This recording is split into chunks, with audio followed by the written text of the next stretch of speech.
Bismillahirrahmanirrahim. Assalamualaikum warahmatullahi wabarakatuh. Waalaikumsalam warahmatullahi wabarakatuh. Innal hamdalillah nahmaduhu wa nasta'inuhu wa nastaghfiruh wa na'udzu billahi min syururi anfusina wa min sayyiati a'malina. May yahdihillahu fala mudhillalah wa may yudlil fala hadiyalah.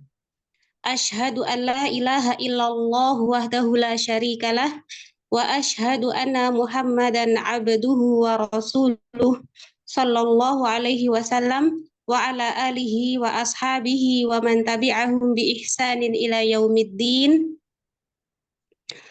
Qala Allah ta'ala bil Qur'anil azim, a'udzu billahi minasy syaithanir rajim.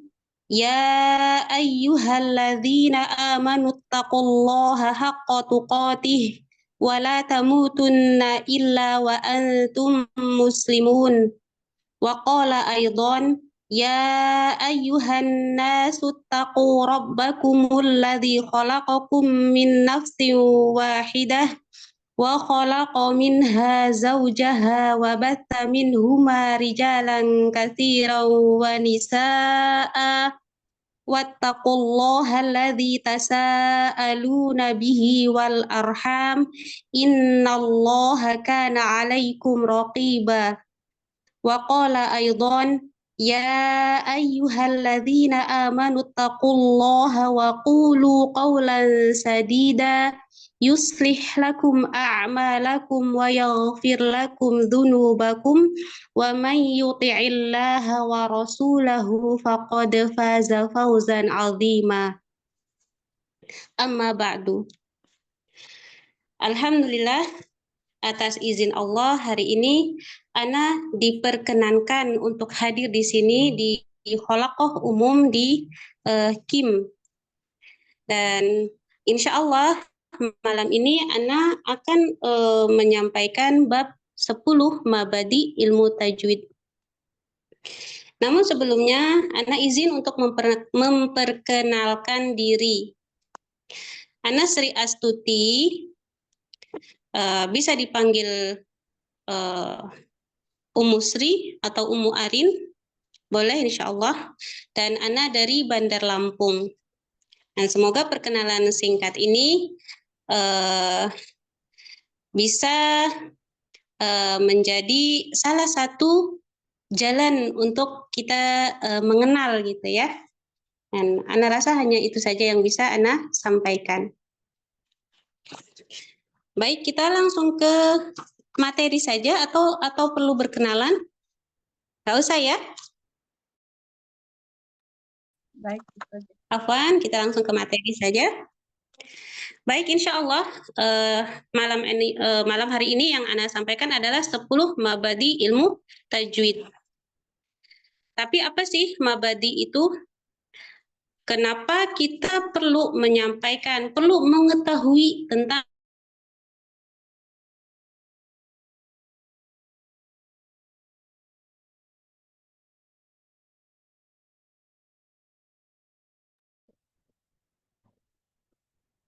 Suaranya hilang. Hilang saja ilmu suara. lainnya? Suaranya hilang. Ya. Kenapa Uhti? Tadi suaranya hilang, Ustazah. Oh, suara Ana hilang. Baik. Baik, sekarang jelas ya insya Allah ya? Jelas, Ustazah. Baik, Ana ulang. Kenapa kita perlu mempelajari 10 mabadi ilmu? Dahulu, para ulama sebelum mereka menyampaikan sebuah cabang ilmu, baik itu ilmu apapun, mau itu fikih, tauhid, termasuk juga ilmu tajwid, sebelum mereka menyampaikan cabang ilmu, mereka sampaikan dulu mabadi sebuah ilmu. Nah, apa itu mabadi? Lalu apa manfaatnya? Gitu kan? Kenapa kita harus mempelajari mabadi ilmu? Baik.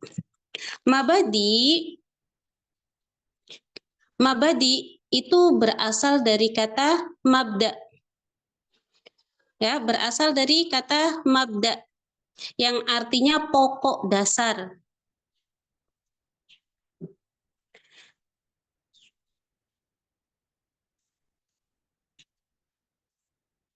Sedangkan menurut istilah 10 mabadi adalah 10 pokok dasar dari disiplin ilmu yang harus diketahui oleh pemula sebelum mempelajari sebuah ilmu.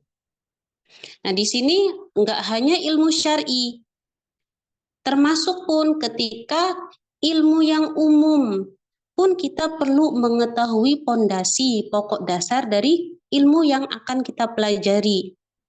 Termasuk pun ketika misalkan mau mengambil jurusan sebuah misalkan kita mau pilih mata kuliah gitu.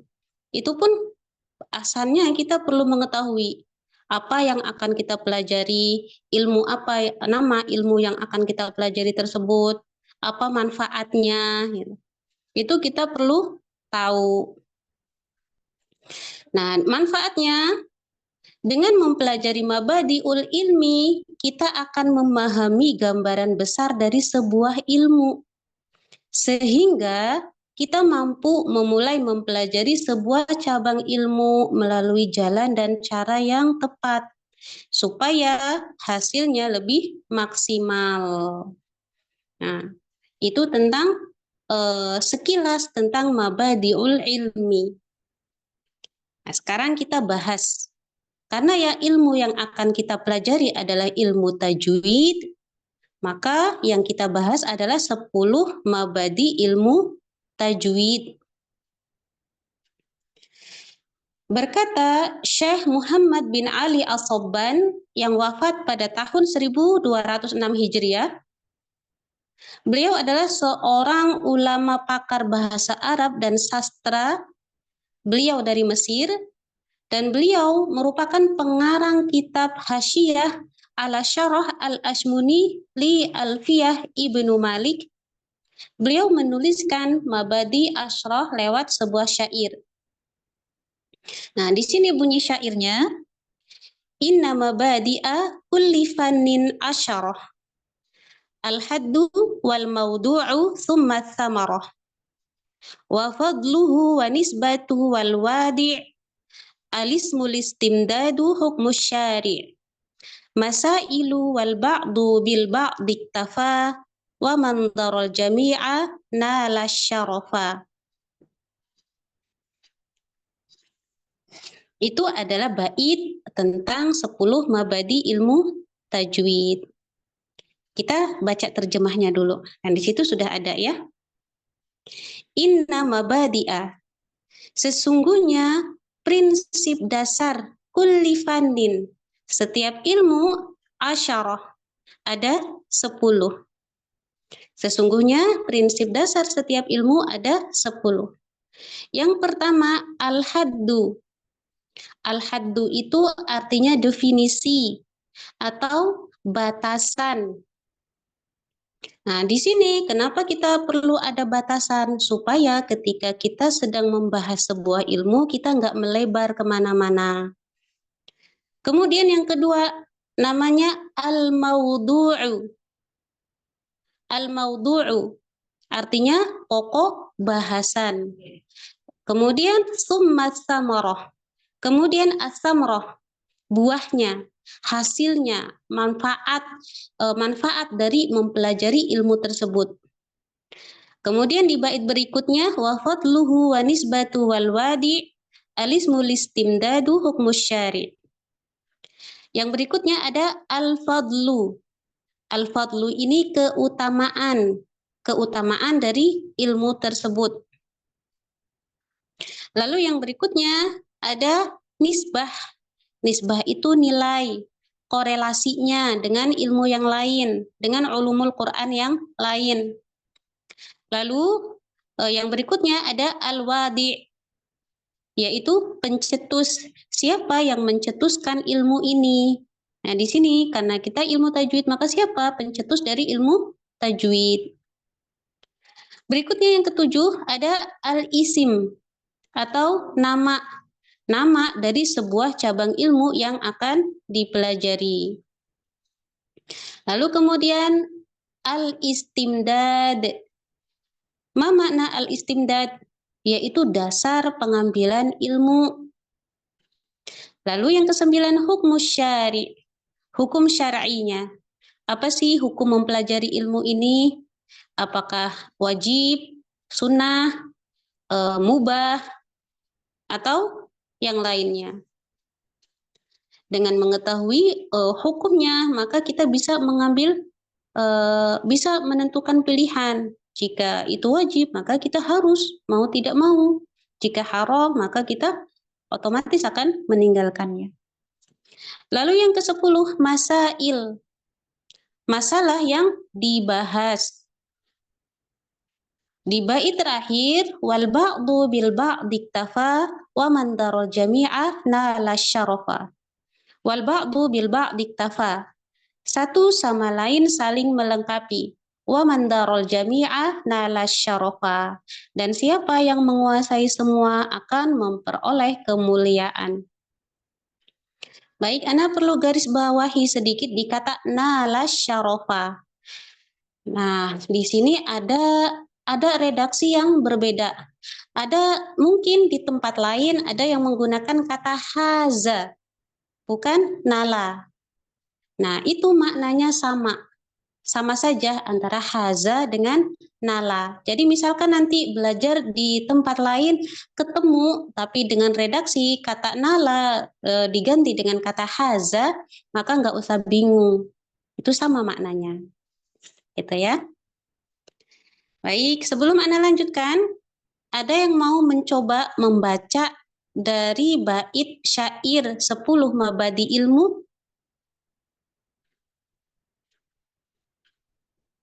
Ada? Tidak ada? Jika tidak ada, Ana lanjutkan. Baik ya, sekarang kita bahas satu persatu 10 poin dari mabadi ilmu tajwid. Baik, yang pertama tadi dikatakan al-haddu atau definisi atau batasan. Apa manfaatnya kita mengetahui batasan ini? Batasan ini fungsinya adalah yang tadi sudah Anda sampaikan, supaya ketika kita masuk pembahasan sebuah ilmu itu kita nggak melebar kemana-mana. Definisi ilmu tajwid. Tajwid merupakan bentuk isim masdar dari kata jawwada, yujawwidu, tajwidan.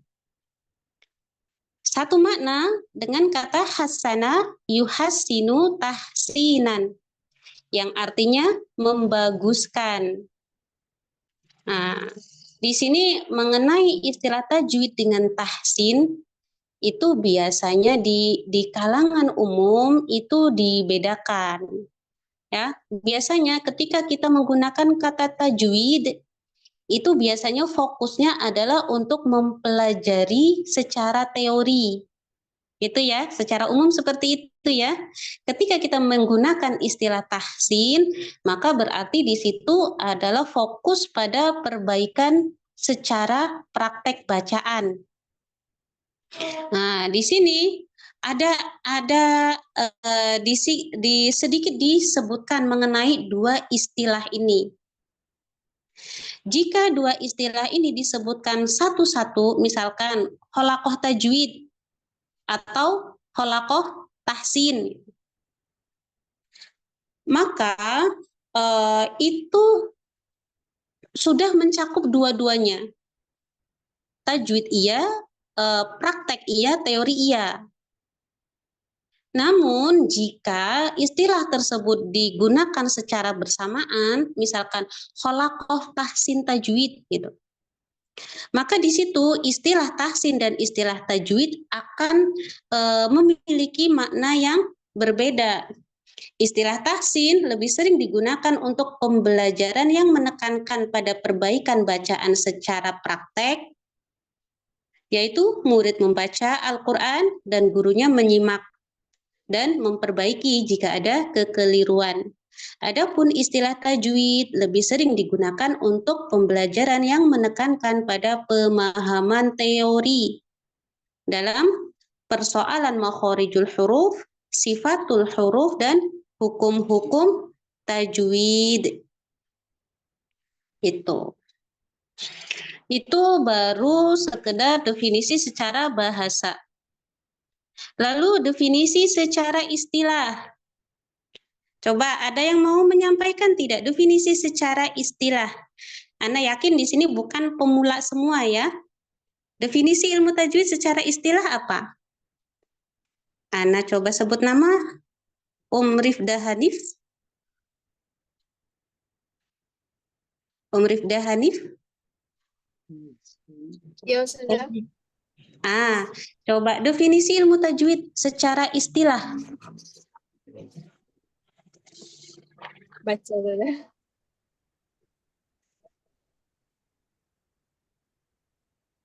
Apa itu definisi secara istilah?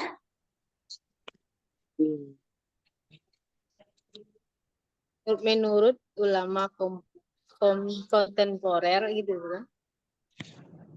Sebagaimana yang disampaikan oleh Dr. Su'ad bin Habib dalam kitab Taisirul Rahman fil Tajwid Quran. Baca masyarakat. Boleh. Baca langsung ke definisinya aja. Yang dihafal itu yang mana? Kan banyak tuh definisinya. Mengeluarkan setiap huruf dari tempat keluarnya. Beserta memberikan sifat hak dan mustahaknya. Sudah? Baik, barakallahu fiik. Alhamdulillah. Baik, itu yang tadi dibaca oleh Rifda Hanif itu adalah definisi yang umum kita ketahui. Di halakoh-halakoh insya Allah definisi tajwid yang itu yang sering digunakan. Namun ternyata definisi itu banyak, nggak hanya itu saja.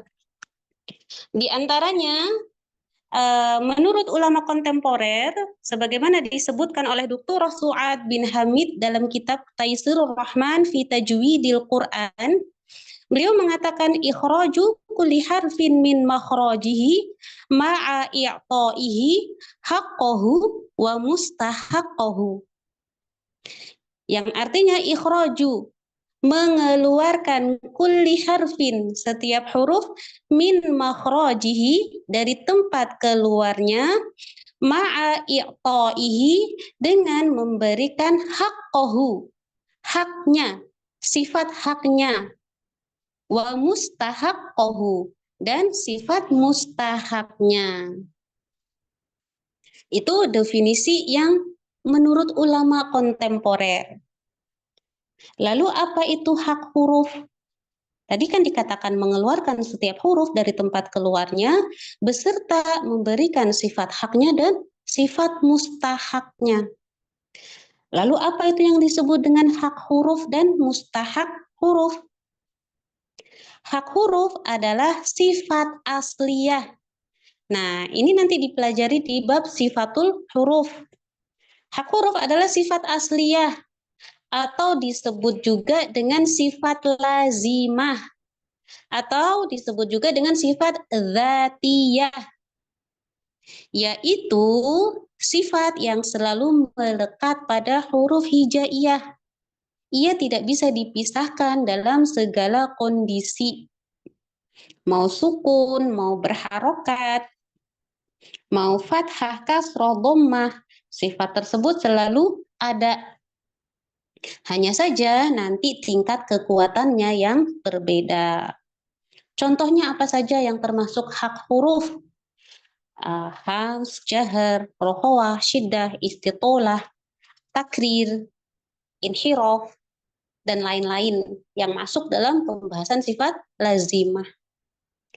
Sedangkan mustahak huruf adalah, mustahak huruf ini disebut juga dengan sifat aridhah, yaitu sifat yang nampak sewaktu-waktu berupa hukum-hukum bacaan hasil dari sifat asliyah. Seperti tafhim, tarkik, ikhfa, iklab, idgham, dan masih banyak lagi yang kategori dalam hukum bacaan. Nah, itu masuknya sifat mustahak. Tafhim, misalkan dia hanya ada dalam kondisi tertentu saja. Misalkan pada tafhim pada huruf ro, itu hanya dalam keadaan tertentu, tapi pada keadaan yang lain dia dibaca dengan tarkik. Itu kan? Ikhfa, yaitu apabila nun sukun ketemu dengan huruf-huruf yang huruf ikhfa. Tapi ketika nun sukun bertemu dengan huruf yang lain, ikhfa tidak bisa muncul. Nah, itu disebut dengan sifat mustahak, munculnya sewaktu-waktu. Tuh ya. Itu definisi, baru satu definisi. Menurut Al-Imam Jamzuri. Nah, itu dalam Tuhfatul Atfal, di situ juga ada definisinya. Nah, di sini Ana sebutkan satu definisi lagi, yaitu definisi tajwid menurut Al-Imam Ibnul Jazari. Pembelajar tajwid mesti kenal dengan beliau, ya, karena matan beliau sangat fenomenal, Muqaddimah Jazariyah. Nah, Ana sampaikan saja. Definisi ilmu tajwid menurut Al-Imam Ibnul Jazari yaitu menunaikan pada setiap huruf sesuai haknya, membaca dengan teratur sesuai marotibnya, melafalkan setiap huruf sesuai makhraj aslinya, serta stabil dan proporsional, melafalkan dengan benar, serta lembut atau ringan, sesuai dengan keadaan dan bentuknya, tanpa bacaan yang berlebihan dan juga tanpa bacaan yang melalaikan. Nah, itu definisi ilmu tajwid menurut Al-Imam Ibnul Jazari. Lalu masih tentang definisi lagi, definisi ilmu tajwid menurut Al-Imam Ibnul Jazari di Muqaddimah Jazariyah di bait 30 sampai 32. Nah, itu juga ada. Nanti bisa dibuka di Muqaddimah Jazariyah. Nah, Ana tidak bacakan. Ana langsung kepada pembahasan yang tadi, yaitu tentang yang definisi menurut Imam Ibnul Jazari yang tadi disampaikan ya. Nah, di situ dijelaskan bahwa ketika kita membaca definisi ilmu tajwid menurut Al-Imam Ibnul Jazari, maka di situ jika kita perhatikan baik-baik, di situ ada 9 poin yang bisa kita rincikan. Beliau mengatakan di situ bahwa tajwid itu merupakan mahkotanya tilawah, perhiasan bacaan. Untuk bisa mendapatkan perhiasan bacaan, maka kita merincikan 9 poin tersebut, diantaranya adalah di slide berikutnya. Yang pertama, bawahnya lagi, memberikan hak dan mustahak huruf. Nah, yang ada di situ. Memberikan hak dan mustahak huruf. Yang kedua, bertajwid adalah membaca dengan tingkatan tartil sesuai dengan marotibnya, sesuai dengan martabatnya. Lalu yang ketiga, mengembalikan huruf pada makhraj dan asalnya. Yang keempat, memperbaiki lafaz-lafaznya. Yang kelima, membaca sesuai kadar porsi zahirnya. Yang keenam, mengucapkan dengan lembut sesuai kondisinya. Yang ketujuh, sempurna keadaannya tanpa berlebihan, tanpa takalluf. Yang kesembilan, yang kedelapan tanpa ta'assuf. Dan yang kesembilan adalah tanpa meremehkan dan tanpa melebihi batas. Nah, itu adalah 9 poin dari definisi Imam Ibnul Jazari. Definisi tajwid menurut Al-Imam Ibnul Jazari. Sampai sini ada yang mau ditanyakan?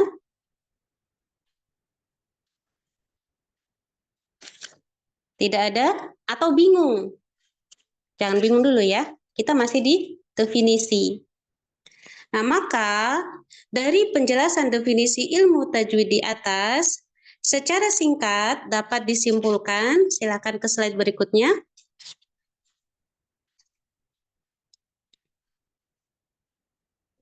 Ilmu tajwid adalah ilmu yang mempelajari bagaimana cara mengeluarkan huruf hijaiyah. Jadi kalau ilmu tajwid itu nggak jauh-jauh dari makhorijul huruf dan sifatul huruf.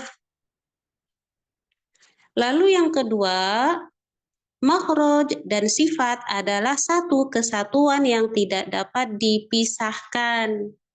Kalau kita ngucapin huruf itu otomatis kita membaca pada makhrajnya, maka sekaligus juga mengeluarkan sifat-sifatnya. Nah, itu adalah tentang al-haddu atau definisi.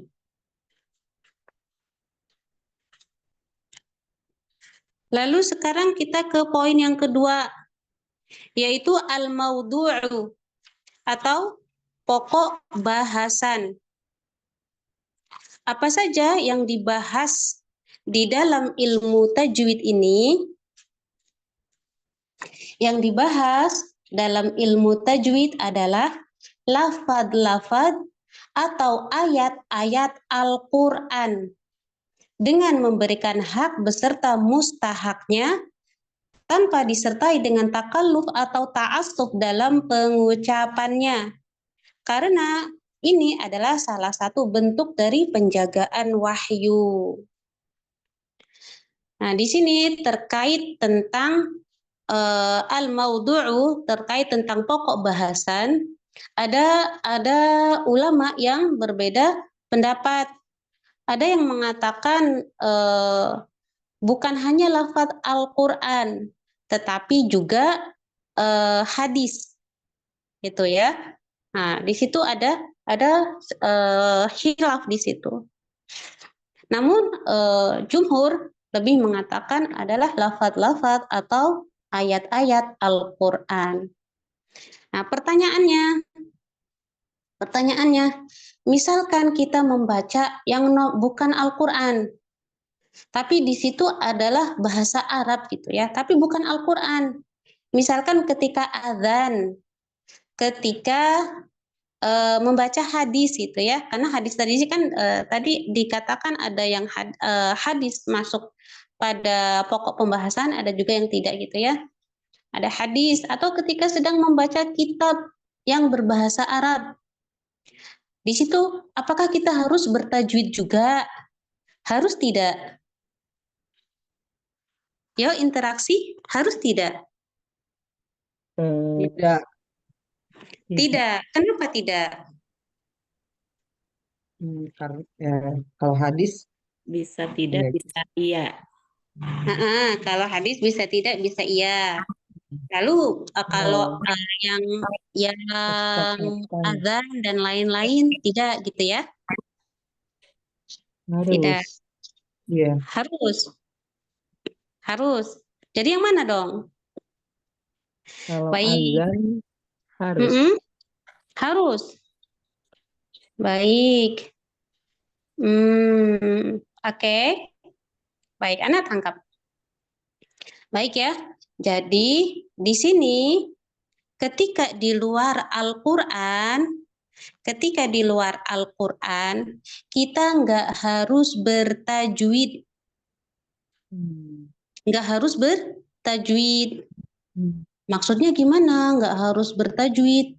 Nggak harus bertajwid secara detail. Nggak harus bertajwid secara detail. Nggak harus disempurnakan, misalkan ada mat ketemu hamzah, nggak harus disempurnakan 4 atau 5 harokat. Ketika kita misalkan berhenti pada mat yang diikuti huruf yang disukun karena wakof gitu ya, nggak harus 6 harokat gitu misalkan, nggak harus 4, nggak harus 6, nggak harus gunnah, nggak harus misalkan pada mim tasydid, nggak harus disempurnakan dengan akmal matakun gitu, nggak harus. Misalkan ada di situ, misalkan ada hukum ikhfa, nggak harus diikhfakan, bisa diizharkan. Itu ketika di luar Al-Quran. Tapi maksudnya di sini adalah nggak harus ditajwidkan secara detail. Secara detail. Dia harus tetap diperhatikan, walaupun itu bukan Al-Quran, harus tetap diperhatikan, jangan sampai merubah makna. Harus tetap diperhatikan makhraj dan sifat lazimahnya. Harus tetap diperhatikan matobi'inya. Karena kalau sampai salah makna, pasti nggak bisa dipahami maknanya oleh yang mendengar. Kalau misalkan kita sampai salah ngucap gitu. Contoh, ketika kita azan. Pada lafaz la ilaha illallah. Nah, di situ di situ ada mat ya. Ada mat. Maka kita harus membaca dengan mat, dengan panjang. La ilaha illallah. Tetapi misalkan kita membacanya tanpa mat, maka artinya akan sangat jauh berbeda. Contoh, bukan contoh. Kalau kita la ilaha illallah, kata la dengan mat, maka artinya tidak ada Tuhan selain Allah. Ya, jika kita membaca dengan mat, maka artinya tidak ada Tuhan selain Allah. Tapi misalkan kita membaca la dengan tanpa mat, maka artinya apa? La di sini tanpa mat artinya apa? Tidak. Pasti. No, bukan tidak. Kalau tidak itu dengan mat. La bisa arti tidak, bisa arti jangan, la itu dengan mat. Untuk. Tapi kalau tanpa mat, jadi untuk. pasti ada Tuhan selain Allah. Itu artinya. La ilaha illallah itu artinya pasti ada Tuhan. Selain Allah. Pasti ada Tuhan selain Allah. Na'udzubillah wal'iyadzubillah. Jadi hati-hati, tetap harus dijaga. Ketika yang ada mat harus dibaca dengan mat. Hanya saja, misalkan itu ada mat ketemu yang hamzah atau ketemu sukun, nggak harus disempurnakan panjangnya 4, 6, atau 5. Gitu. Itu nggak harus. Tapi mat harus dibaca dengan mat. Pendek juga harus baca dengan pendek, jangan dipanjangkan. Iya kan? Karena mat itu berarti kita di situ ada huruf yang ketika membaca pendek dibaca dengan panjang, berarti kita menambah huruf. Ketika kita membaca mat kemudian dipendekkan, berarti kita menghilangkan huruf dan itu merubah makna. Lalu di sini dikatakan dijaga sifat lazimahnya. Sifat lazimahnya. Contoh huruf yang satu makhraj tapi beda sifat. Itu huruf apa? Contoh. Huruf yang kerasa banget, huruf sin dengan huruf sod. Ya kan? Itu satu makhraj. Tetapi ketika kita mau mengucapkan huruf sod, ada sifat lazimah yang tidak kita tunaikan. Misal kata aso dibaca dengan asa. Itu sudah sangat berbeda artinya. Ya kan? Ya. Nah, atau huruf tadi harus dijaga makhrajnya. Huruf yang memiliki bunyi mirip tapi makhrajnya berbeda. Huruf apa contohnya? Ha dengan ha. Nah, huruf H dengan H. Hati-hati, jangan sampai tertukar. Kita mengucapkan alhamdulillah dengan alhamdulillah artinya berbeda. Walaupun itu kita hanya mengucapkan dalam kondisi misalkan bersyukur karena dapat nikmat, bukan sedang baca Al-Quran. Ya kan? Nah, itu harus tetap dijaga makhraj, sifat, dan matobi'inya. Itu. Allahu a'lam bishawab. Kita lanjut. Sampai sini ada yang mau ditanyakan, tidak? Nggak ada ya? Baik. Kita lanjut ke poin mabadi yang ketiga, yaitu at-thamarah. Buahnya, manfaatnya. Apa sih manfaat dari mempelajari ilmu tajwid? Manfaatnya yang pertama, menjaga lidah dari lahan. Apa itu lahan? Kesalahan dalam membaca Al-Quran. Dan ini adalah manfaat yang paling utama. Supaya lidah kita tuh nggak keseleyok kemana-mana ketika membaca Al-Quran. Supaya lidah kita fasih.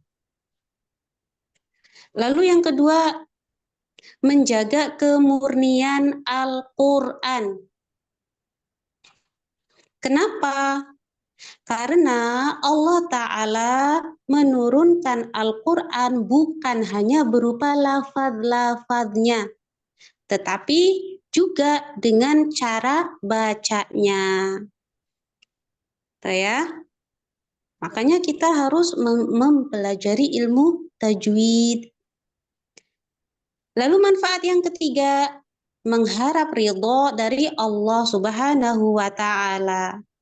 Karena Allah menyuruh kita membaca Al-Quran dengan indah. Indah di sini bukan yang dilagu-lagukan. Indah di sini adalah dengan suara yang indah, yaitu dengan dialek orang Arab, dengan tajwid. Bukan mengikuti misalkan yang ada, misalkan ada katanya yang banyak lah contoh ya.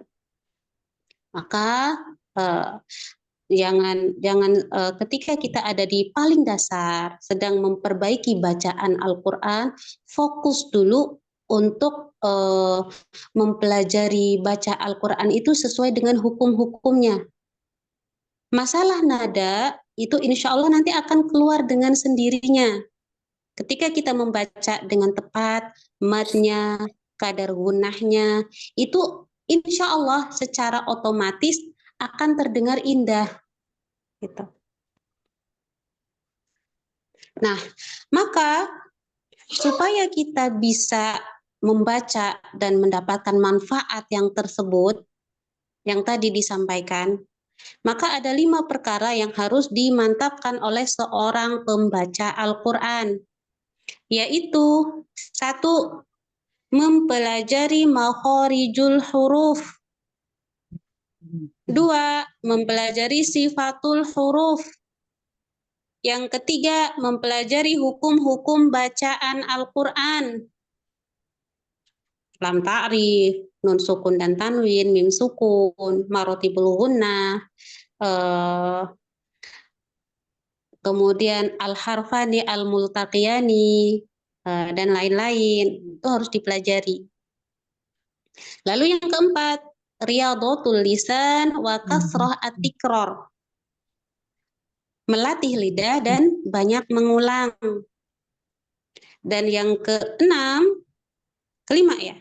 Yang kelima, bertalaki langsung di hadapan guru. Nah, poin yang kelima ini sangat penting. Karena sekarang ini kan banyak ya, bisa aja ada yang karena malu belajarnya lewat YouTube saja. Belajar otodidak. Bisa, nggak masalah, insya Allah nggak masalah. Tapi itu hanya sekedar sebagai sarana saja. tetap harus dia menyetorkan bacaannya karena kita butuh dikoreksi. Nggak cukup kita, oh bacaan anak sepertinya sudah mirip nih, gitu. Nggak bisa, tetap harus berguru, cari tempat-tempat holakoh di mana bisa, di mana tempat tersebut menyediakan untuk talaki, untuk bisa setor bacaan, supaya bacaannya itu dikoreksi, sudah sesuai belum, gitu. Lalu yang kelima, keenam ini hanya sebagai tambahan, yaitu doa. Kita hanya bisa berusaha dari 1 sampai 5. Namun semuanya adalah atas izin Allah. Karena ilmu itu adalah nikmat. Maka selebihnya adalah kita membutuhkan doa supaya kita mendapatkan nikmat ilmu tersebut.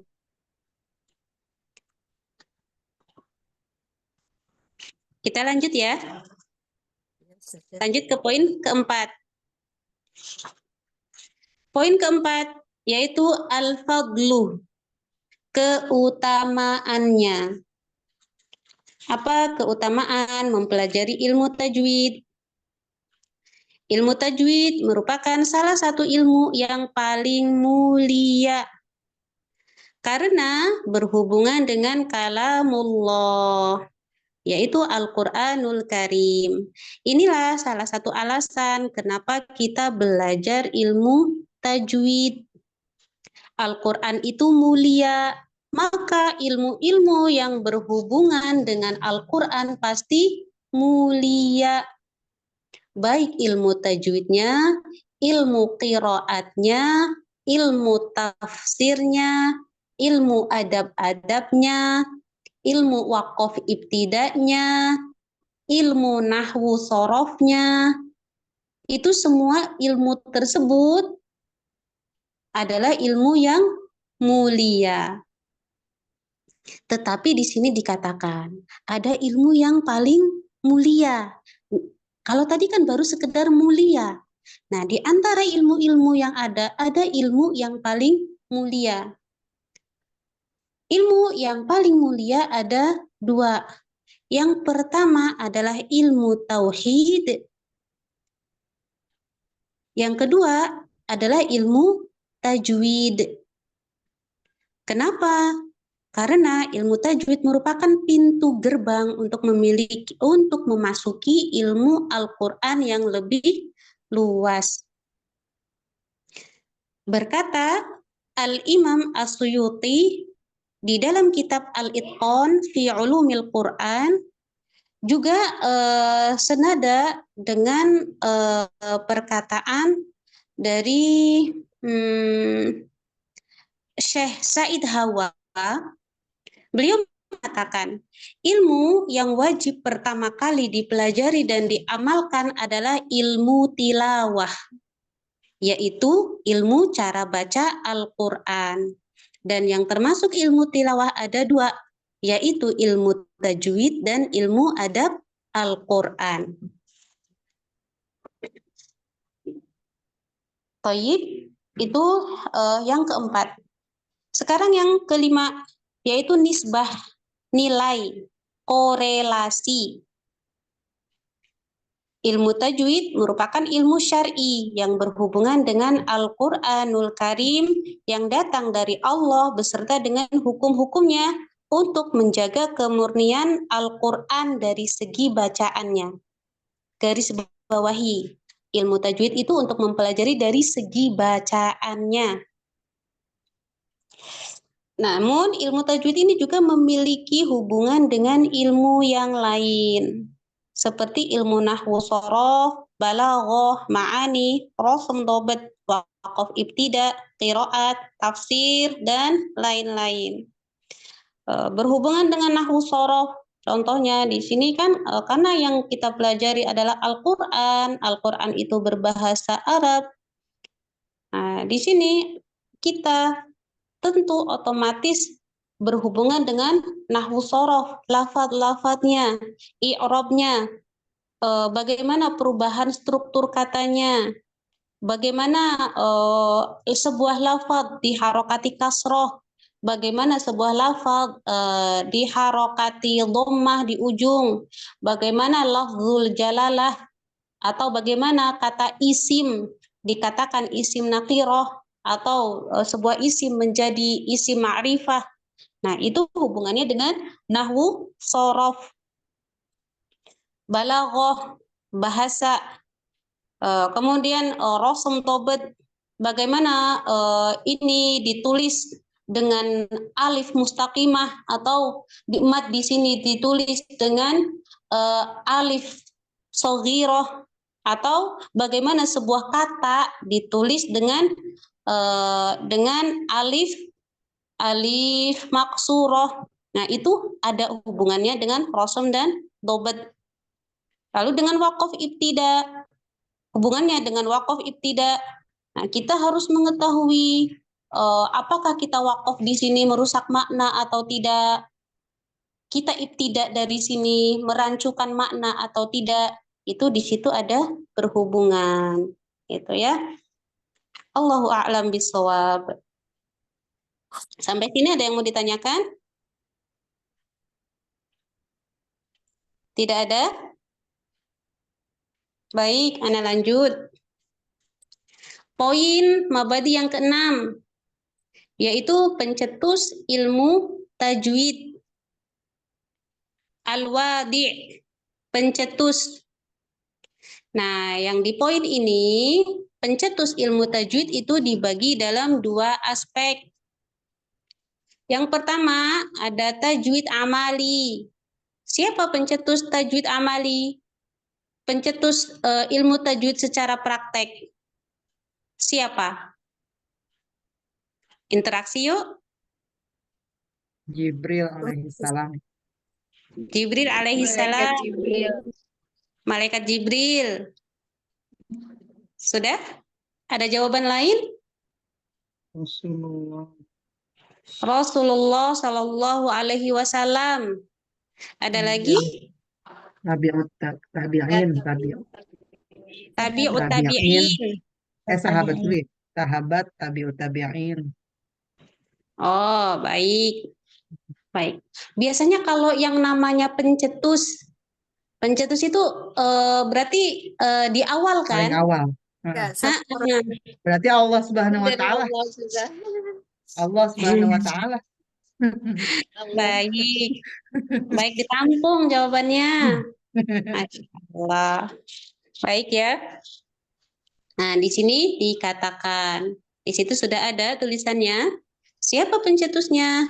Yang pertama kali tentu adalah Rasulullah Shallallahu Alaihi Wasallam. Nah, kok bukan malaikat Jibril? Kan Rasulullah itu mengambil bacaan dari malaikat Jibril. Kok bukan Allah gitu kan? Nah, kalau Allah kan Allah yang ngasih. Itu kalamullah. Nah, malaikat Jibril beliau yang menyampaikan wahyu. Sedangkan yang didengar oleh yang lain adalah Rasulullah Sallallahu Alaihi Wasallam. Nah, itu jawabannya. Sebab Rasulullah langsung ditalakikan oleh malaikat Jibril alaihi salam dari Allah Azza wa Jal. Kemudian Rasulullah mengajarkannya kepada para sahabat. Lalu para sahabat mengajarkannya kepada para tabi'in. Lalu para tabi'in kepada tabi'ut tabi'in. Dan begitu seterusnya sampai kepada kita dengan bacaan yang bertajwid secara mutawatir. Baik, itu kalau tadi adalah tajwid yang secara amali, secara praktek. Lalu aspek yang kedua, dari sisi tajwid nadhari, peletak dasar ilmu tajwid secara teori atau secara nadhari. Nah, di sini terjadi perbedaan pendapat di kalangan para ulama tentang siapa peletak pertama teori ilmu tajwid. Di sini disebutkan beberapa ulama yang dianggap sebagai generasi awal peletak ilmu tajwid. Yang pertama ada Abul Aswad Ad-Du'ali. Beliau termasuk ulama mutaqaddimin. Beliau wafat pada 69 Hijriah.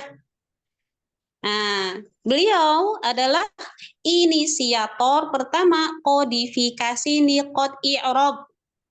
Apa itu niqat i'rab? Tanda titik sebagai harokat musaf. Lalu yang kedua ada Haus bin Umar Ad-Duri. Beliau wafat 246 Hijriah. Lalu yang ketiga ada Al-Imam Al-Khalil bin Ahmad Al-Farahidi. Siapa? Al-Khalil Ahmad bin Ahmad Al-Farahidi. Wafat tahun 170 Hijriah. Nah, di sini yang tentang wafatnya Al-Imam Al-Khalil bin Ahmad Al-Farahidi ada khilaf. Ada yang mengatakan 170 Hijriah, ada yang mengatakan 173 Hijriah, ada yang mengatakan 175 Hijriah.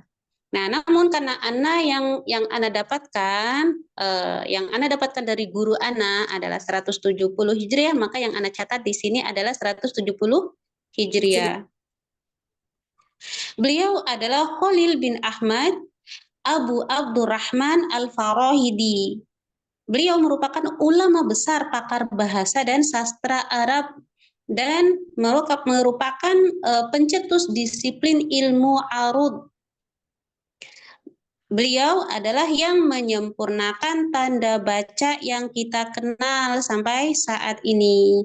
Dan beliau juga yang menemukan bentuk huruf hamzah.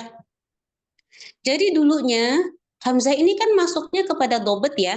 Hamzah itu masuknya dobet, bukan rosem. Dulunya hamzah itu nggak ada bentuk. Dia ada secara pengucapan tapi bentuknya belum ada. Hamzah masih ditulis dengan meminjam huruf alif, huruf waw, huruf ya, atau tidak ditulis. Nah, baru di abad kedua, yaitu di masa Al-Imam Al-Khalil bin Ahmad Al-Farahidi, ditemukanlah bentuk hamzah, yaitu mengambil kepala huruf ain. Nah, itu sekilas tentang hamzah. Dan Al-Imam Al-Khalil bin Ahmad Al-Farahidi merupakan gurunya Imam Sibawayh. Karya tulis dari beliau yang fenomenal adalah Al-Ain. Kitab tersebut membahas ilmu lughah dan makhraj serta sifat. Nah, di kitab Al-Ain ini pembahasannya itu masih campur, belum secara khusus membahas makhraj wa sifat, belum dipisahkan. Lalu yang keempat, ulama yang keempat, ada Abu Ubaid Al-Qasim bin Salam Al-Ansari. Wafat pada 225 Hijriah. Beliau adalah Al-Qasim bin Salam Abu Ubaid Al-Khurasani Al-Ansari Al-Baghdadi. Beliau ulama besar, memiliki banyak karya ilmu qiraat. Nah, garis bawahi ya, ilmu qiraat, ilmu hadis dan fikih. Karya tulis beliau yang fenomenal adalah Al-Jami' fi Al-Qira'ah. Dan kitab ini membahas ilmu qiraat. Lalu yang kelima, ada Al-Imam Abu Muzahim Musa bin Ubaidillah Al-Khaqani. Nah, beliau lahir pada tahun 248 Hijriah, wafat 325 Hijriah. Oleh Al-Imam Ibnul Jazari disebut sebagai bapak ilmu tajwid dan disepakati. Nah, inilah yang disebut sebagai pencetus ilmu tajwid secara teori. Kenapa? Kan tadi dikatakan yang lainnya sudah ada. Karena secara penelitian tidak ada kitab yang lebih tua daripada kitab yang beliau tulis yang khusus membahas tentang ilmu Al-Quran, membahas tentang kefasihan lisan di dalam membaca Al-Quran. Beliau diketahui sebagai orang yang pertama kali menulis tentang kefasihan lisan dalam membaca Al-Quran. Ada 51 bait yang kita kenal dengan qasidah Khoqoniyah atau Ar-Ra'iyatul Khoqoni. Di kitab tersebut membahas tentang lahan, tentang izhar, idgham, tapi di situ nggak ada lafaz tajwidnya. Hanya saja bahasannya itu fokus. Di situ fokus membahas tentang kefasihan lidah dalam membaca Al-Quran. Nah, di situ walaupun di kitab tersebut tidak ada kata tajwid, tapi ulama sepakat bahwa qasidah Khoqoniyah merupakan kitab tajwid pertama. Walaupun tidak ada kata tajwid. Allahu a'lam bishawab. Dan ulama yang keenam yang dianggap sebagai pencetus ilmu teori tajwid adalah Ibnu Zakwan. Wafat pada tahun 243 Hijriah. Allahu a'lam bishawab. Baik, kita lanjut ke poin yang ketujuh ya. Poin ketujuh adalah al-isim. Nama cabang ilmu. Nah, nama cabang ilmu yang kita pelajari apa? Ilmu yang mempelajari kefasihan dalam membaca Al-Quran disebut ilmu tajwid. Nah, ilmu tajwid ini ternyata memiliki nama lain, nggak cuma ilmu tajwid saja. Ada yang menyebutnya dengan fannut tartil, haqqut tilawah, husnul ada, at-tartil, at-tahbir, at-tahsin, dan masih banyak lagi nama-nama lainnya. Terkait sumbernya nanti bisa dicari lagi. Yang menyebutkan fannut tartil itu siapa ulamanya. Itu nanti bisa dicari-cari lagi. Bisa di googling insya Allah. Lanjut ke poin 8. Poin ke-8, istimdad. Sandaran ilmu tajwid. Kalau bahasa Arab adalah sandarannya simai orang-orang Arab ketika berbicara dengan bahasa yang paling fasih. Nah, di situ sandarannya.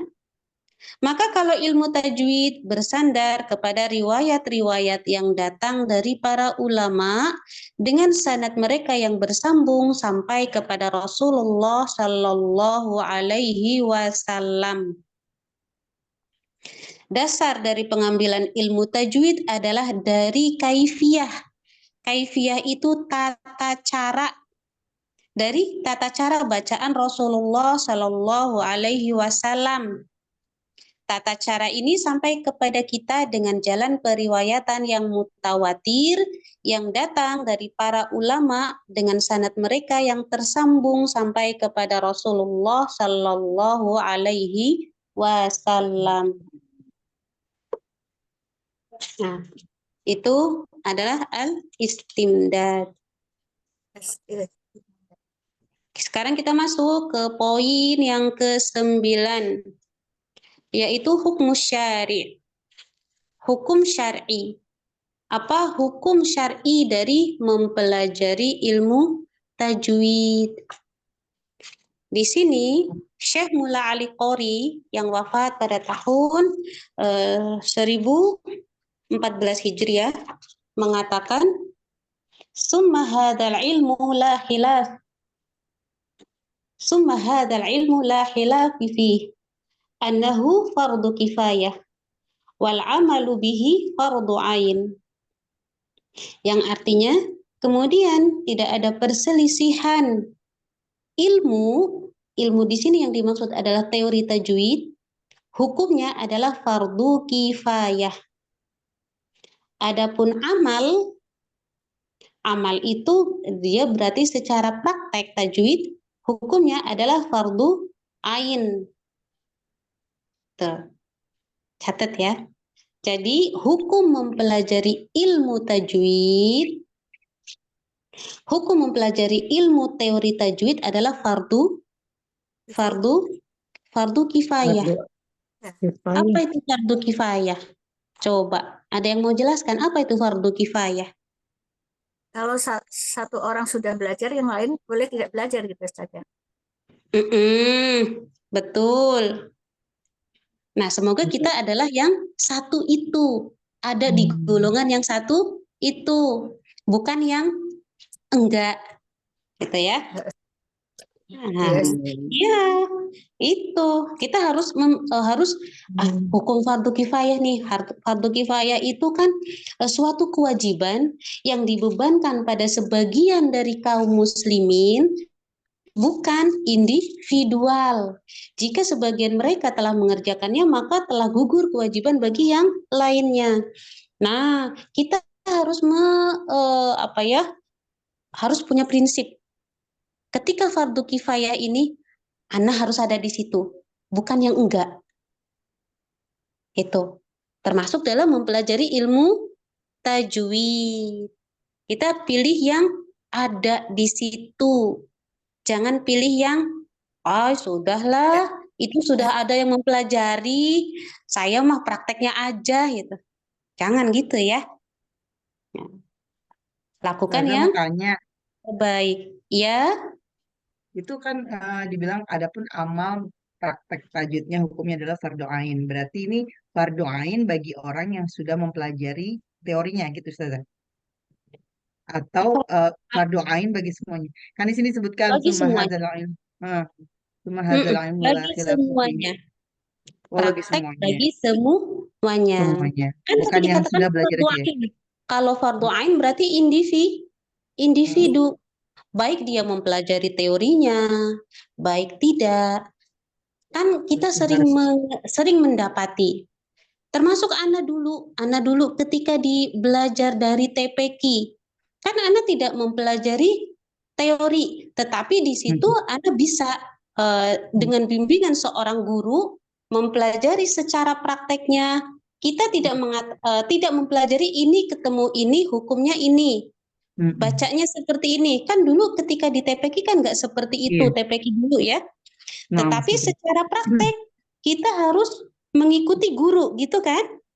nah, Harus betul. Nah, itu fardu ain. Walaupun kita tidak mempelajari secara teori, tapi secara individu kita harus mempraktekkannya dengan benar. Ana lanjut ya. syukran. Baik. Iya. Baik, Ana lanjut nih. Ada catatan terkait fardu kifayah ini.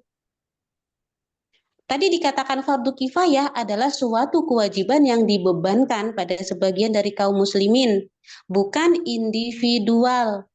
Jika sebagian mereka telah mengerjakannya, maka telah gugur kewajiban bagi yang lainnya. Namun, garis bawahi yang ini. Jika seseorang tidak mampu menyempurnakan kewajiban di sini yang dimaksud adalah mempraktekannya, tajwid amalinya, kecuali harus mempelajari teorinya terlebih dahulu, maka mempelajari teori tersebut hukumnya menjadi wajib. Nah, itu catatannya. Jadi ujung-ujungnya wajib juga. Sebagaimana dalam kaidah usul fikih, ma la yatimul wajibah illa bihi fahuwa wajibun. Sesuatu yang kewajiban tidak sempurna kecuali dengannya, maka sesuatu tersebut menjadi wajib. Nah, ada tuh dasarnya. Itu ya, jadi mau tidak mau kita perlu mempelajari teori tajwid. Karena teori tajwid itu merupakan rambu-rambu. Gini, misal nih ya, kalau sebelum kita terjun ke jalan berbawa kendaraan motor, maka kan kita perlu tahu dulu rambu-rambunya kan, supaya kita nggak main terabas. Iya. Ya kalau ada polisi mungkin ketika kita salah bisa di-stop sama polisi, gitu kan?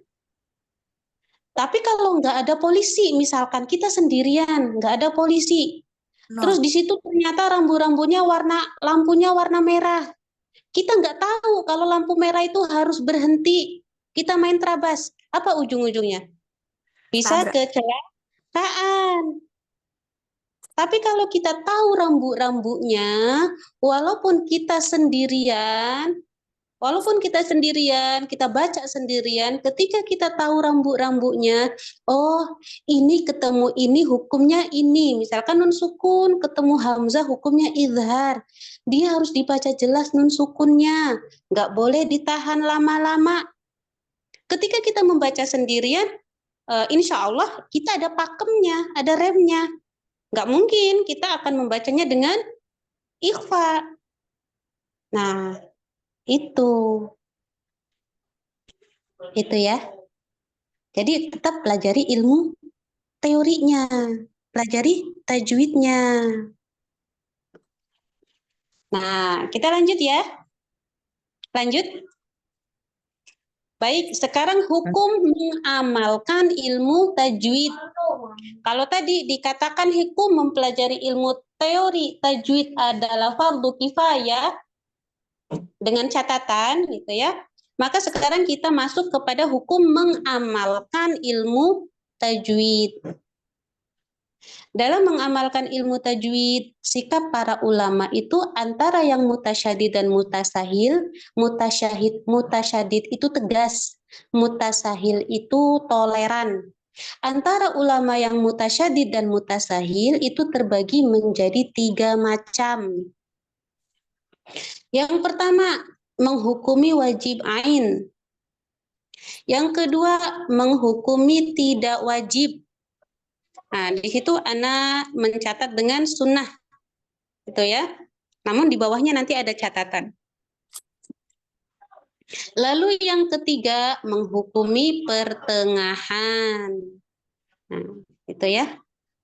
Itu hukum mengamalkan ilmu tajwid. Nah, di situ silakan di slide berikutnya. Ana kan di situ mencatatnya itu kata tidak wajib itu diganti dengan sunnah. Nah, itu slide-nya karena yang Ana ini adalah rangkuman Ana di sebuah lembaga. Silakan di slide dulu karena ini ada nama lembaga di situ. Di slide berikutnya saja. Nah, di sebuah lembaga di situ dia tidak menggunakan kata tidak wajib, tetapi menggunakan kata sunnah dengan alasannya. Tetapi jika nanti mendapati redaksi dengan sunnah ataupun dengan kata tidak wajib, itu nggak usah dipermasalahkan, gitu nggak? Kita bahas yang pertama dulu, yaitu tentang wajib ain. Wajib ain. Berkata Al-Imam Nasr bin Ali Asy-Syirazi, beliau wafat pada 565 Hijriah, mengatakan, mengaplikasikan ilmu tajwid hukumnya adalah wajib. Seorang pembaca Al-Quran harus membacanya dengan bacaan yang benar, sebab tidak boleh terdapat allahan atau perubahan, walau sedikit pun pada lafaz-lafaz Al-Quran. Bisa dibuka di Al-Quran surah Az-Zumar ayat 28. A'udzu billahi minasyaitonir rajim. Qur'anan Arabiyyan ghairu dhi 'iwajin la'allahum yattaqun. Yang artinya yaitu Al-Quran dalam bahasa Arab. Tidak ada kebengkokan di dalamnya agar mereka bertakwa. Dalilnya mana? Nah, dalilnya di surah Al-Muzammil ayat 4. Qala Allah Ta'ala bil Qur'anil Azim wa rattilil Qur'ana tartila. Dan tartilkanlah Al-Quran itu dengan setartil-tartilnya. Ma makna tartil di ayat tersebut? Nah, makna tartil di sini yang kita ambil adalah pendapat dari sahabat Ali bin Abi Thalib. Imam Ibnul Jazari meriwayatkan dari Ali bin Abi Thalib radhiyallahu anhu, beliau mengatakan at-tartilu huwa tajwidul huruf wa ma'rifatul wuquf. At-tartilu huwa tajwidul huruf wa ma'rifatul wuquf. Tartil adalah mentajwidkan huruf dan mengetahui al-wuquf. Mentajwidkan huruf berarti membaca Al-Quran sesuai dengan kaidah tajwid. Nggak boleh asal-asalan. Adapun ma'rifatul wuquf berarti mengetahui di mana seseorang harus berhenti dan di mana harus memulai bacaan. Seseorang tidak akan mengetahui persoalan wukuf kecuali jika ia memahami makna yang terkandung pada setiap ayat yang dibaca. Jadi misalkan kita baca Al-Quran, sementara kita nggak paham bahasa Arab, tapi juga misalkan nafas kita pendek, atau ada ayat yang panjang di mana kita nggak bisa sekali tarikan nafas. Maka untuk cari tempat wakaf, kita lirik-lirik terjemahnya. Itu ya. Jangan aduh nafasku cuma sampai di sini nih. Terus berhenti gitu aja. Enggak, kalau bisa lihat bagian terjemahnya. Lalu kira-kira nih di mana nih bisa berhenti tanpa merusak makna.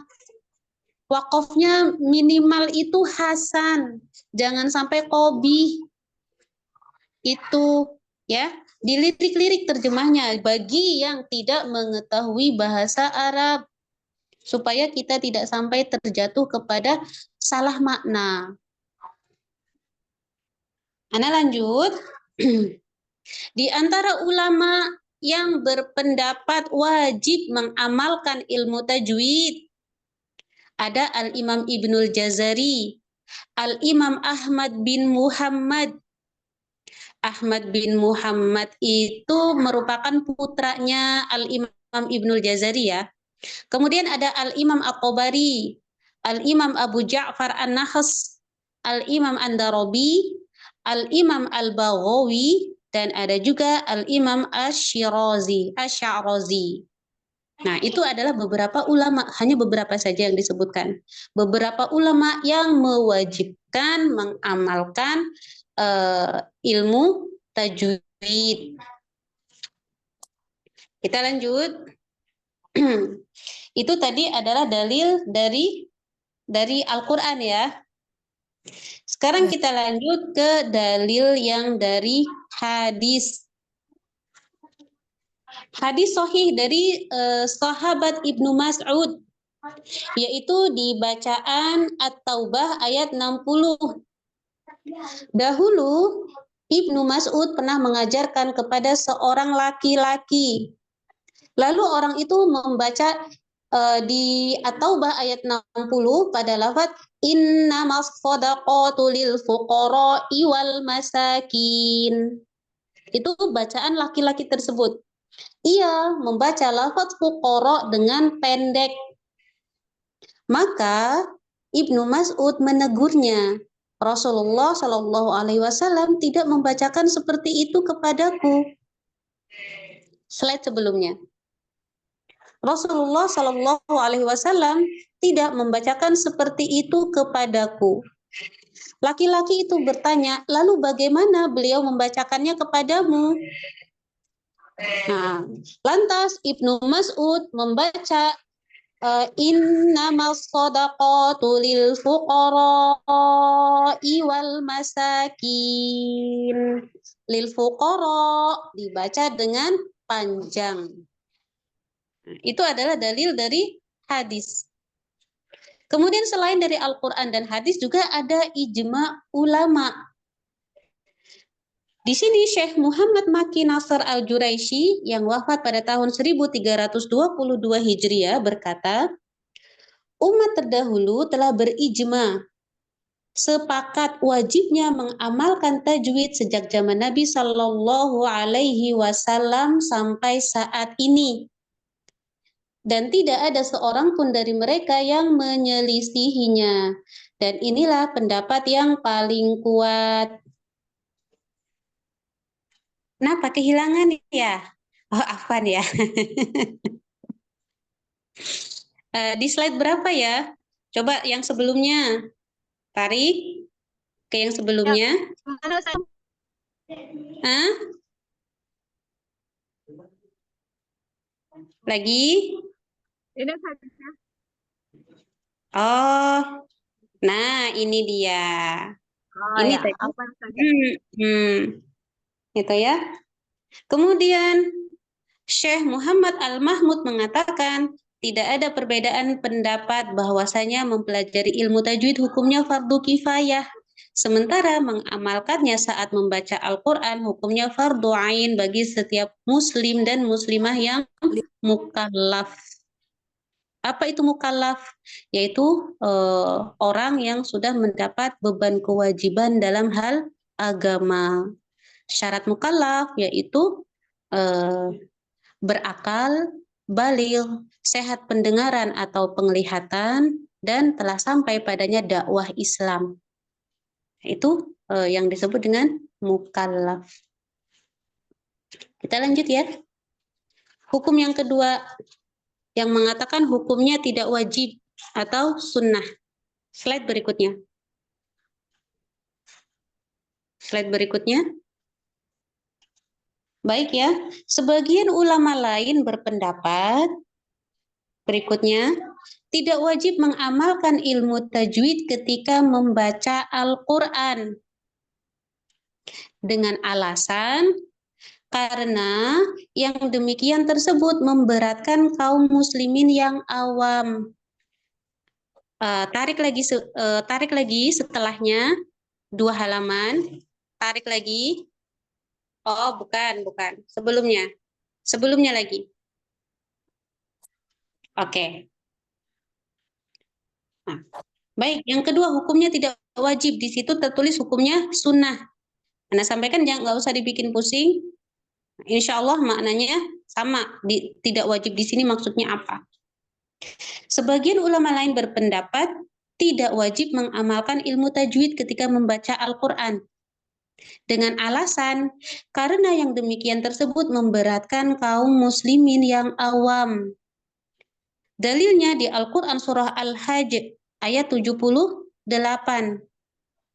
Qala Allah Ta'ala bil Qur'anil azim wa ma ja'ala 'alaikum fid dini min haraj. Dan dia tidak menjadikan kesulitan bagimu dalam agama. Namun di sini perlu diperhatikan.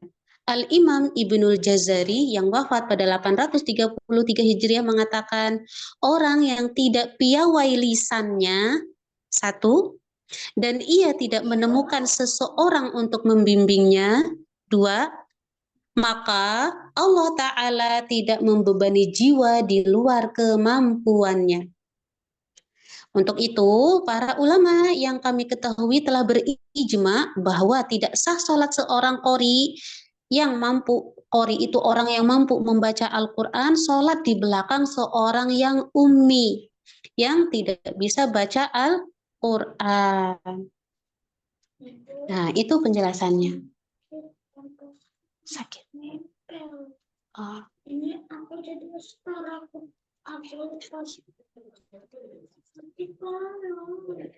Afwan sebentar.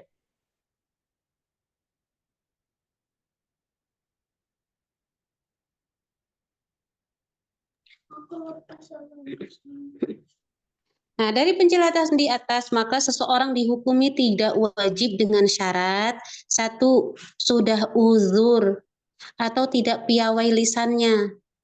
Baik di sini memang uzurnya itu bawaan, misalkan gimana ya, lisannya itu misalkan yang cadel, benar-benar cadel gitu ya, atau bawaan yang lainnya. Kemudian yang kedua, orang tersebut normal, tetapi ia nggak menemukan guru, tidak menemukan seseorang yang bisa membimbingnya. Itu, maka ia tidak dikenakan beban kewajiban. Tetapi rasanya itu kayaknya nggak mungkin zaman sekarang itu nggak ketemu guru, kecuali mungkin yang daerah pedalaman banget gitu. Karena sekarang misalkan offline nggak ada, online sudah banyak. Baik yang tadrib maupun yang teori. Kita lanjut ke hukum yang ketiga yang mengatakan hukumnya pertengahan antara wajib dan tidak wajib. Nah, di sini terbagi dalam dua aspek. Aspek yang pertama yaitu makhorijul huruf. Maka mengamalkan makhorijul huruf hukumnya wajib secara mutlak. Sehingga apabila kita melafalkan huruf tanpa sesuai makhraj, kita meninggalkan makhorijul huruf, hukumnya menjadi haram. Contohnya huruf yang memiliki kesamaan bunyi, mengubah huruf ha menjadi ha, ar-Rahman menjadi ar-Rahman, atau alhamdulillah menjadi alhamdulillah, atau yang lainnya. Itu ya. Kemudian aspek yang kedua yaitu dari sifatul huruf. Nah, sifatul huruf ini dibagi dalam dua aspek, yaitu sifat lazimah dan sifat tahsiniyah atau sifat penghias. Kalau sifat lazimahnya, ia wajib untuk diterapkan. Sifat lazimah artinya sifat yang tidak bisa dipisahkan. Ia wajib ditunaikan. Jika tidak, dapat mengeluarkan atau mengubah huruf dari hakikatnya. Contohnya, menebalkan huruf sin, sehingga bunyinya menjadi huruf sod. Lanjut. Itu tadi dari sifat lazimah. Lalu aspek sifat tahsiniyah, yaitu sifat penyempurna atau sifat penghias. Bacaan seperti tebal tipisnya kurang sempurna, tebal huruf ro-nya itu kurang sempurna ketika berharokat fathah atau dhammah. Tidak menjelaskan sifat hamsnya. Jadi hamsnya itu agak terputus. Atau tafasyinya kurang, atau tidak sempurna durasi rohowahnya, atau kurang sempurna durasi gunnahnya. Nah, itu termasuk sifat tahsiniyah. Nah, dari permasalahan-permasalahan lainnya yang masuk dalam kategori lahan khofi. Hukumnya, nah terkait sifat tahsiniyah ini terbagi menjadi dua lagi. Ketika kita talaki, maka sifat tahsiniyah ini wajib beriltizam. Jika meninggalkannya, hukumnya menjadi haram. Namun saat qiraah biasa, saat kita tilawah di rumah, wajib bagi qori yang mutkin. Wajib bagi qori yang mutkin dan sunnah bagi yang awam. Itu terkait sifat tahsiniyah. Lazimah dan Ya. Beda, bukan lazimah, tahsiniyah, penghias. Tadi kan dikatakan kalau yang mengatakan hukumnya pertengahan itu kan ada dua aspek, ya kan? Aspek makhorijul huruf wajib. Kalau kemudian dari sifatul hurufnya terbagi menjadi dua lagi. Sifat lazimahnya wajib, sifat tahsiniyahnya ada pengelompokan lagi. Sifat tahsiniyah wajib beriltizam ketika kita bertalaki kepada guru. Namun dia ketika qiraah biasa itu terbagi dua lagi. Bagi qori yang mungkin maka tercela ketika kita meninggalkannya. Namun tidak wajib bagi yang awam. Awam itu misalkan dia belum pernah belajar teori tajwid. Itu kan kategori awam. Insya Allah di sini bukan kategori awam ya. Lanjut ke berikutnya. Nah, itu adalah diagramnya. Nah, apa nih ya, Ana bikin diagramnya seperti itu. Karena Ana bisanya begitu. Tapi insya Allah bisa dipahami ya. salah. Nah, ini pembagian. Baik. Baik, kita lanjut ke poin yang ke-10. Ke poin yang ke-10 yaitu masail. Masail. Permasalahan yang dibahas. Apa yang dibahas di ilmu tajwid ini? Permasalahan yang dibahas yaitu kaidah-kaidah ilmu tajwid yang sudah ditetapkan oleh para ulama qiraah, baik ulama mutaqaddimin maupun ulama mutaakhirin. Apa saja? Yaitu makhorijul huruf, sifatul huruf, hukum-hukum tajwid, waqaf ibtida, dan riyadhatul lisan. Nah, itu adalah masalah-masalahnya. Seseorang yang pertama harus mengetahui makhorijul huruf, karena melenturkan atau meluruskan lidah dan membentuk pelafalan huruf adalah langkah utama atau prioritas. Dia pondasi sekali menerapkan makhorijul huruf wa sifat. Lalu di sini sifatul huruf ditekankan kepada sifat yang selalu melekat pada huruf tersebut, yaitu sifat-sifat lazimahnya. Lalu yang ketiga, mengetahui hukum-hukum bacaan tajwid.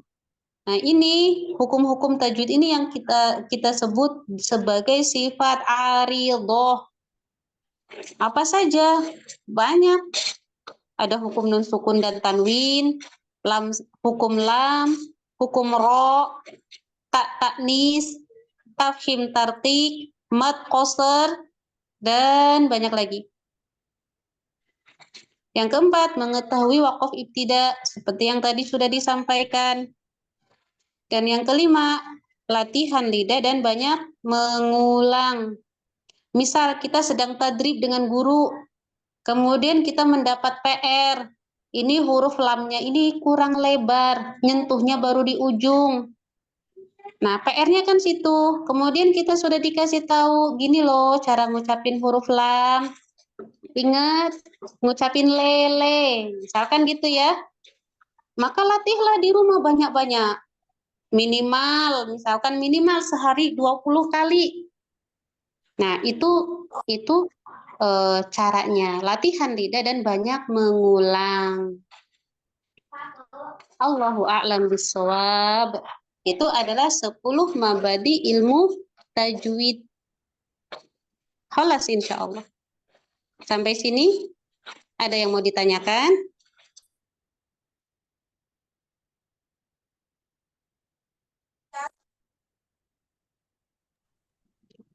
Ada yang mau ditanyakan? Iya, mau Atau bertanya saja. Assalamualaikum. baik, silakan Ibu. Waalaikumsalam warahmatullahi wabarakatuh.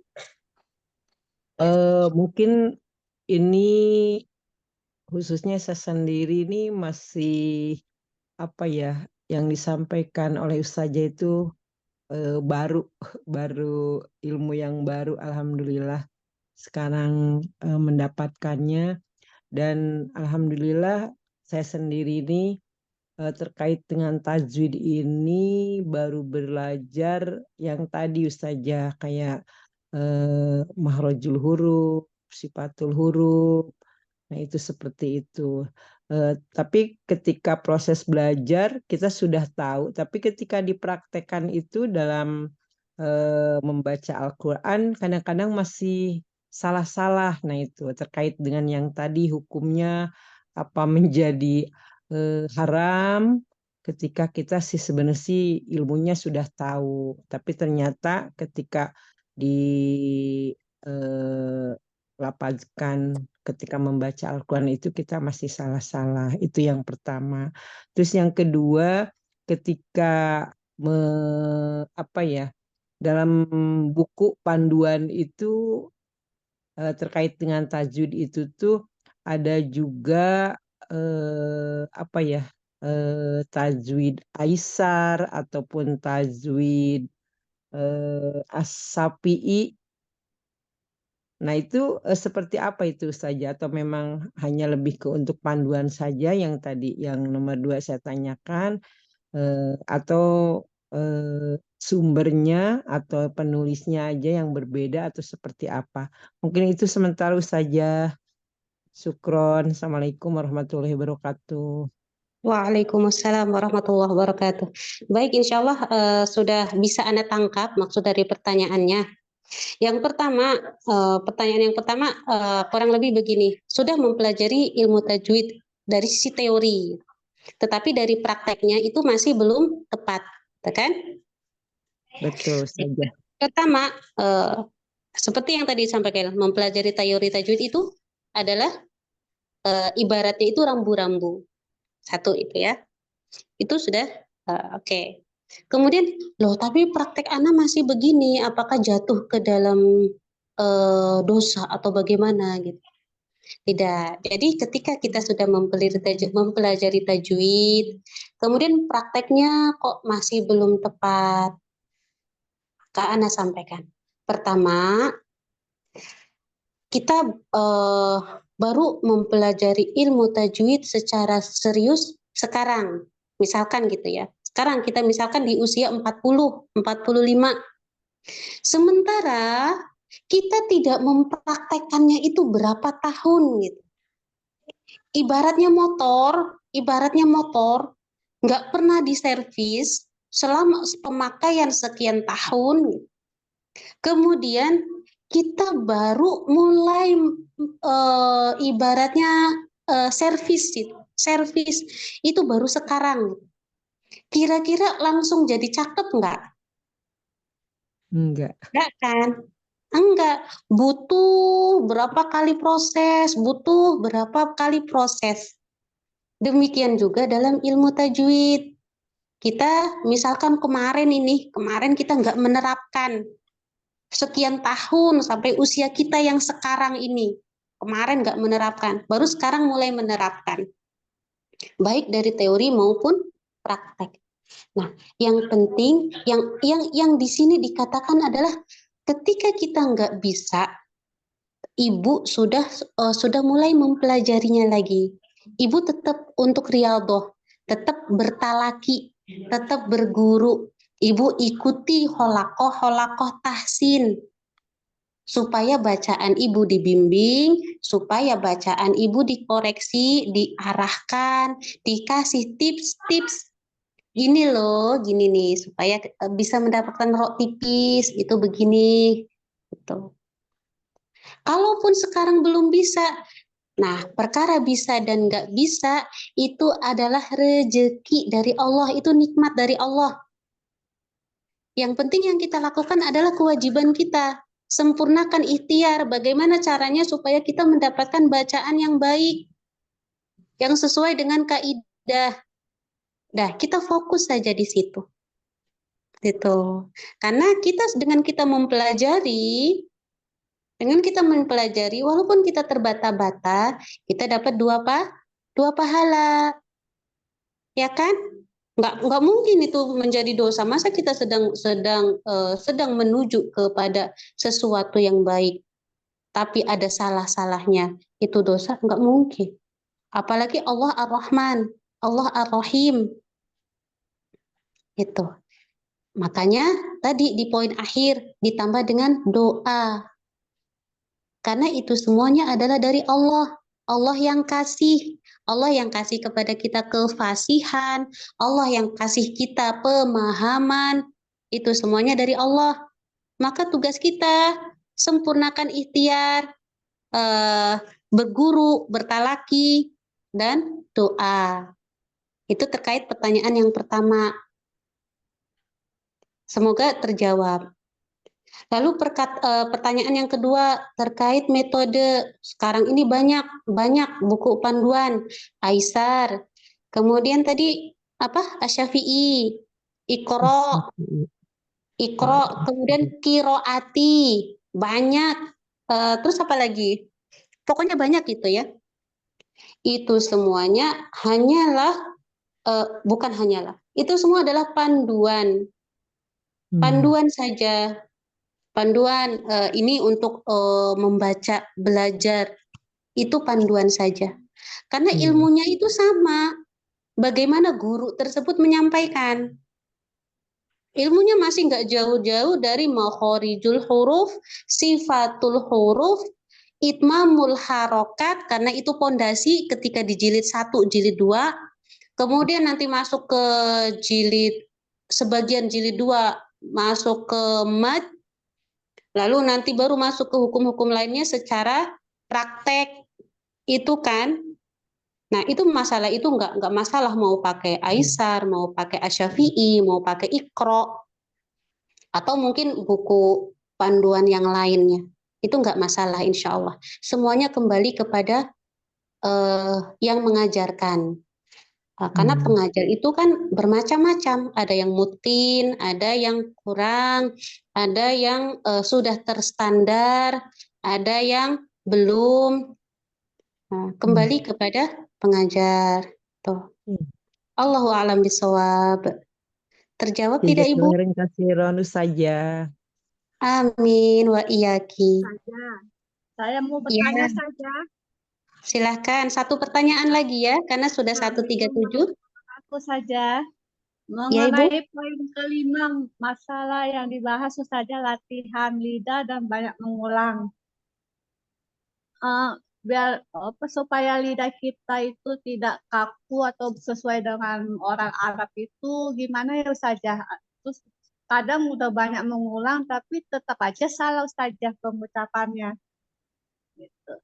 Untuk trik-triknya ada nggak Ustazah? Baik, tips dan trik gitu ya. Iya, soalnya sering sudah berulang-ulang tapi tetap aja kayak lidah itu terbelit-belit Ustazah. Nah, gitu. Masya Iya, Allah. latihan. Baik, pertama ya, Ibu kan tetap harus bertalaki ke guru ya. Itu yang pertama. Kemudian yang kedua, ketika kita talaki, kan kita dapat koreksian. Ya enggak? Ya. Ketika kita talaki itu kita dapat koreksian. Catat koreksiannya. Setelah kita catat, kita tanya, Ustazah, ini koreksian anak kan itu di huruf ro, misalkan ro yang tipis. Tapi kok selalu tebal misalkan. Nah, itu gimana caranya ya biar tipis? Minta tipsnya. Setelah mendapatkan tips, nah, Ibu praktekin di rumah, pokoknya ulang terus. Kalau anak, tekankan ketolibah anak minimal sehari minimal gitu. Minimal 20 kali. Ucapin itu. Minimal 20 kali. Terus latih. Nanti kalau misalkan dirasa sudah sesuai ngikutin tips, udah mulai nih gitu. Store voice note. Store voice note. Nanti minta koreksian. Ini kurangnya di mana? Sudah belum gitu. Nanti misalkan oh kurang sedikit lagi, coba begini. Nah, latih terus. Gitu. Itu tips dari Ana sih begitu. Ya, saja. Iya, ada satu huruf yang paling istimewa di saya Ustazah. Sampai sekarang nggak bisa-bisa Ustazah. Maka mindset kita ketika kita misalkan ada satu huruf yang kita nggak bisa-bisa, itu wujud kasih sayang Allah buat kita. Yang paling istimewa itu saja. Tapi insya Allah berusaha untuk belajar. Masya Allah, barakallahu fiik. Jazakallahu khairan saja. Amin wa iyaki Ibu. Cukup nggih? Yes, saja. Alhamdulillah. Nah, semoga yang sedikit tadi bermanfaat. Ingat, apapun itu selalu niatkan. Termasuk ketika kita hadir di sini, niatkan bahwa tholabul ilmi adalah untuk beribadah kepada Allah. Kita tholabul ilmi adalah untuk melaksanakan perintah Allah. Tholabul ilmi fardhatun ala kulli muslim. Selalu tancapkan niat ketika kita akan melakukan sesuatu, terlebih dalam tholabul ilmi. Banyak-banyak niat dalam satu kegiatan pun gak masalah. Maka Ana, hanya itu saja pesan dari Ana. Ana mohon maaf lahir dan batin apabila dalam penyampaian ada kata-kata yang kurang berkenan atau mungkin ada kalimat yang kadang menggebu-gebu atau ada kalimat yang kurang jelas, mohon dimaafkan. Dan Ana ikhlaskan jika PDF ini di-share ke Tolibah. Jika mau di-share, Ana persilahkan. Nah, Ana cukupkan sampai di sini. Kita tutup dengan hamdalah dan doa kafaratul majlis. Alhamdulillahi rabbil alamin. Subhanakallahumma wa bihamdika asyhadu an la ilaha illa anta astaghfiruka wa atubu ilaik. Ila liqa. Wassalamualaikum warahmatullahi wabarakatuh. Waalaikumsalam warahmatullahi warahmatullahi wabarakatuh. wabarakatuh. Jazakillah khairan Jazakallah khairan kasihan kasihan. Ya. Jazakillah khairan.